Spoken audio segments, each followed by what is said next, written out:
Neste vídeo vamos aprender a contabilizar o processamento de salários de uma empresa. As fases do reconhecimento contabilístico, as contas que estarão envolvidas. Antes quero começar por lhe agradecer o facto de estar a visualizar este vídeo. Sejam muito bem-vindos à Certform Escola de Formação Prática. Eu chamo Miguel Fragoso, sou economista e contabilista certificado e sou formador nas áreas da contabilidade, fiscalidade, finanças empresariais e gestão de negócios. Em certform.pt pode consultar os vários cursos que a Certform desenvolve, na forma e-learning, ou seja, com sessões assíncronas, através da plataforma e-learning pode fazer as formações ao seu ritmo, de acordo com a sua disponibilidade. A plataforma está disponível 24 horas por dia, 7 dias por semana, e as formações ministradas na forma live streaming, ou seja, com sessões síncronas em tempo real. De uma forma ou de outra, os cursos podem ser feitos a partir de qualquer parte do mundo. Na Certform, desenvolvemos cursos fortemente práticos e muito orientados para as necessidades do mercado de trabalho. Neste vídeo, o nosso tema fundamental é o processamento de salários. E através de um exemplo vamos ver quais as fases do processamento de salários. As fases são três. Em primeiro lugar, temos de proceder ao processamento dos ordenados. Em segundo lugar, vamos processar ou reconhecer contabilisticamente os encargos sociais, nomeadamente a parcela da Segurança Social que diz respeito à entidade patronal. E numa terceira fase, vamos proceder ao reconhecimento dos pagamentos aos vários credores, trabalhadores, Segurança Social, Autoridade Tributária. Mas através de um exemplo prático vamos ver como tudo isto se realiza. O nosso manual de contabilidade financeira, temos aqui o exemplo número 1 do processamento de ordenados e salários. Trata-se da entidade Alfa SA, que procedeu ao processamento dos ordenados e salários do pessoal em 31 de janeiro de um ano N, tendo efetuado nessa data também a transferência bancária correspondente ao pagamento dos vencimentos. Vamos assumir como pressuposto que a taxa efetiva de retenção de IRS é de 10%, isto porque a empresa tem alguns trabalhadores e temos de aplicar as tabelas de retenção na fonte a cada trabalhador, com base no rendimento daquele mês, da sua situação familiar, mas como pressuposto vamos utilizar aqui, de uma forma generalista, 10%. É um mero pressuposto. E a entidade está sujeita à contribuição da Segurança Social de 11%. Aqui todos os trabalhadores desta empresa estão sujeitos a 11% de Segurança Social e a entidade patronal vai assumir também, em termos de Segurança Social, um custo de 23,75%. Segurança Social do trabalhador 11%, Segurança Social que diz respeito à entidade patronal 23,75%. A Segurança Social e a entrega do IRS retido terão de ser pagos até ao dia 20 do mês seguinte. No caso em concreto, até ao dia 20 de fevereiro. Bom, em termos de enquadramento normativo, estamos aqui no âmbito da norma contabilística e de relato financeiro 28, e esta norma, relativamente aos benefícios dos trabalhadores, estabelece que os benefícios, ou constituem benefícios a curto prazo dos empregados, as remunerações do trabalho dependente, e no parágrafo 11 a entidade reconhece um passivo e um gasto do período em que o serviço é prestado pelo valor não descontado. Temos então o nosso mapa de remunerações. Portanto, esta entidade processou ordenados brutos de 20 mil euros aos seus trabalhadores, O imposto retido na fonte, à tal taxa efetiva de 10%, que assumimos aqui como pressuposto, não descurando o facto de cada trabalhador teremos de calcular a sua própria taxa efetiva. Aqui por pressuposto 10%, que dá 2.000.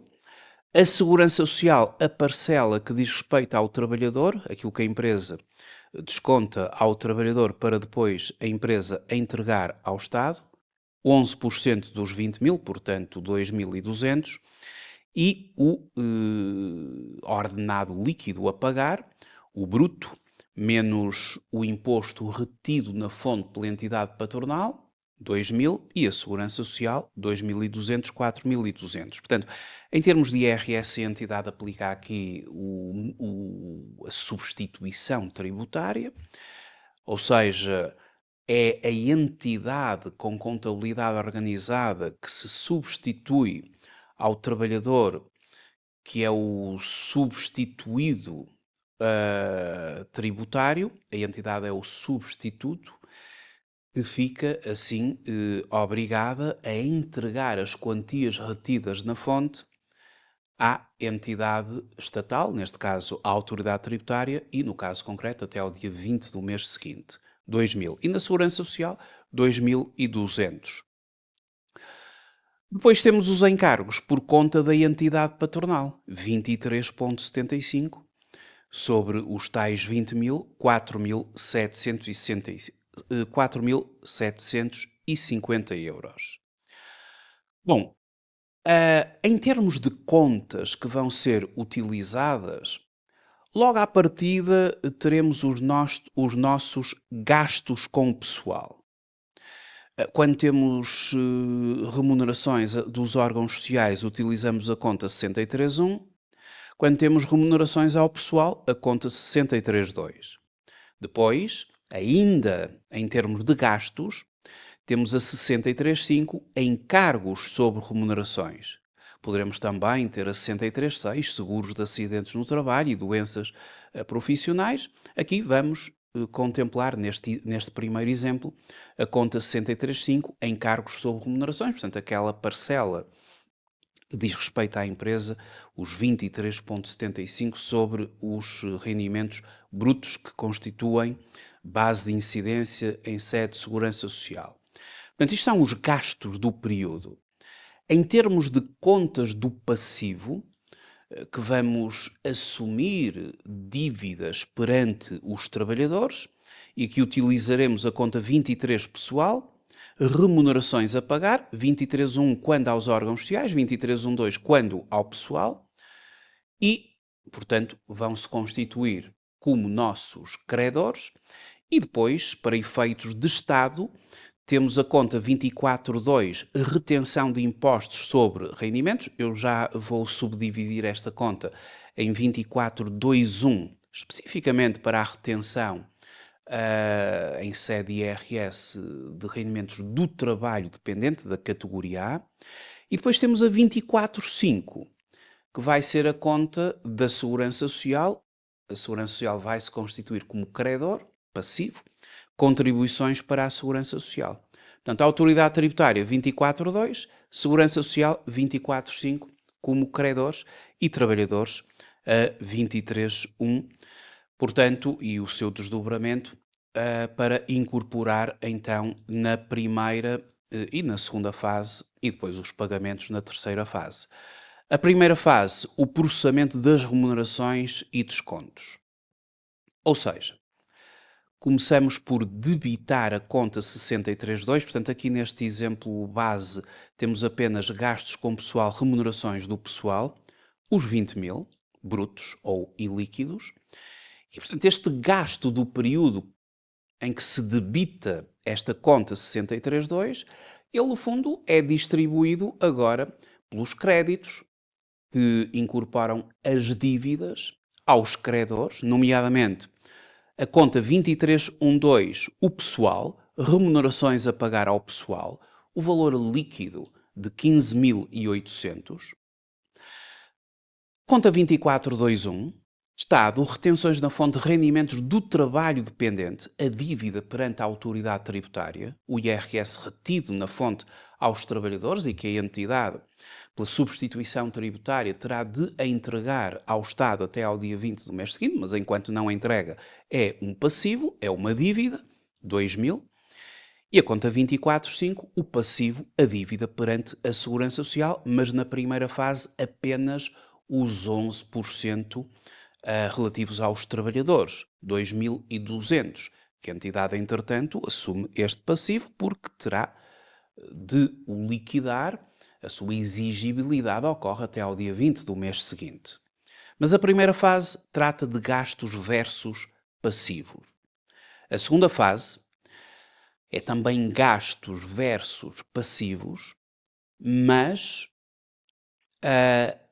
os encargos patronais, ou seja, a segurança social que constitui gasto da entidade patronal, 23,75. Debita-se a conta 63,5, gastos com pessoal em cargos sob remunerações por 4.750, conforme as contas que vimos anteriormente feitas, e credita-se o passivo. A Segurança Social constitui-se nossa credora nos 4.750. Portanto, a Segurança Social, no fundo, é duas vezes aqui credora. Pela parcela dos trabalhadores, 11% na primeira fase, e pela parcela da entidade patronal, 23,75% na segunda fase. A terceira fase constitui o pagamento às entidades.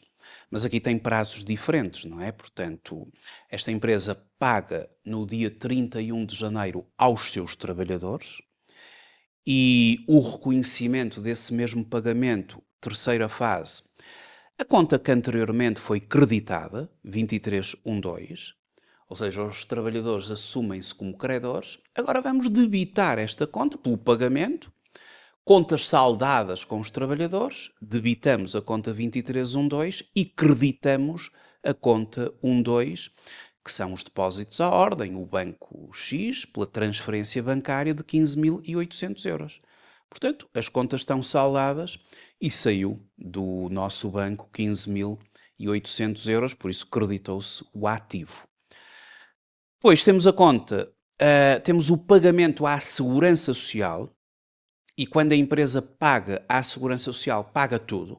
Portanto, paga o valor dos trabalhadores e o seu próprio valor, o valor de 11 mais 23,75 sobre as remunerações brutas e, portanto, aquilo que constitui base de incidência para efeitos de segurança social e, portanto, agora debita-se a conta 24.5. Ela é uma conta de passivo, não é? As contas de passivo creditam-se quando há aumento da dívida, situação que ocorreu na primeira e na segunda fase, e debitam-se quando há diminuição da dívida, que ocorre agora na terceira fase, porque pagamos, diminui a dívida. Portanto, debita-se a conta 24.5, contribuições para a Segurança Social, a parcela do trabalhador mais a parcela da entidade patronal, 6.950. Ou seja, os 2.200 da primeira fase e os 4.750 da segunda. E, portanto, contas saldadas com a Segurança Social. Obviamente, credita-se a conta 12.1, depósitos à ordem, pela transferência, pelo pagamento. E, finalmente, temos a autoridade tributária. O imposto retido na fonte, o IRS. A autoridade tributária era nossa credora e agora nós fazemos o pagamento. E, portanto, aquele passivo agora diminui, debitando-se a conta 24.21, Estado, retenção na fonte de rendimentos do trabalho dependente, por 2.000, e, mais uma vez, credita-se a conta depósitos à ordem pela diminuição do ativo. Os ativos debitam-se por aumentos, creditam-se por diminuições, aqui estamos a diminuir o ativo, não é? E, portanto, esta é a terceira fase. E, portanto, o processamento de salários é assim constituído por 3 fases. O processamento, propriamente dito, dos ordenados, depois a primeira fase, a segunda fase, os encargos patronais e a terceira fase, o pagamento às entidades pessoal, segurança social e a autoridade tributária nos respectivos prazos. Agora, este foi um primeiro exemplo muito simples, onde utilizamos exatamente o Código de Contas conforme a Portaria 218 de 2015, de 23 de julho, exatamente as contas que estão contempladas no Sistema de Normalização Contabilística. Agora, em termos profissionais, as contas e subcontas que nos são apresentadas aqui no código base do SNC, elas podem e devem ser desdobradas. E nesse sentido, um código de contas profissional, conforme aquele que se usa no curso, no sistema informático, onde fazemos os lançamentos com base na prática contabilística, repare-se que os gastos com pessoal, conta 63, não se ficam pela conta 63.1, remunerações aos órgãos sociais, nem pela conta 63.2, remunerações ao pessoal. Há um desdobramento, há uma ramificação que é bem-vinda na contabilidade para termos uma informação mais precisa. Então temos mais analítica, temos as remunerações dos órgãos sociais, mas ordenados 6311, gratificações 6312, ajudas de curso 6313, subsídio de férias 6314, subsídio de Natal 6315 e assim sucessivamente. Passando pelas remunerações agora do pessoal, mas por secções, as remunerações do escritório, os ordenados administrativos, veja-se a ramificação do Código de Contas, a 632 remunerações do pessoal, mas quando há o escritório 6321, vejamos os ramos todos a serem organizados, os ordenados administrativos das remunerações ao escritório, as gratificações, as ajudas de custo. E depois temos o desdobramento dos ordenados das vendas, nomeadamente para o pessoal da área comercial, por exemplo, e subdividido as remunerações das vendas, a conta 63.2, mas ramificada 63.2.2, e depois as tipologias de abonos atribuídas a cada área. Vendas, ordenados, gratificações, ajudas de custo, subsídio de férias, Natal, prémios, alimentação. Depois as remunerações da produção, a conta 63.2.3, os ordenados, as gratificações, enfim. Vejamos que num código de contas profissional não vamos utilizar apenas a forma como está organizado no código da Portaria 218/2015. Vamos ramificar em novas subcontas que vão ser integradoras dos valores.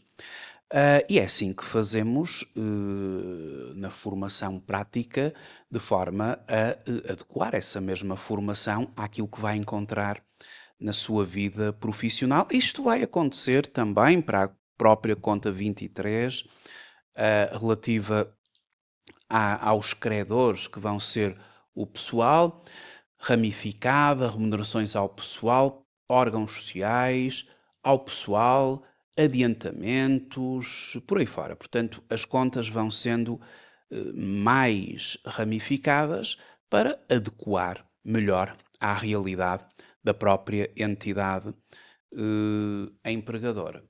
E é isto que fazemos em novos casos práticos. Tivemos aqui um caso de nível básico e temos depois casos intermédios e avançados para adequar àquilo que vai ser a realidade profissional. Muito obrigado por ter visualizado este vídeo. Até à próxima videoaula.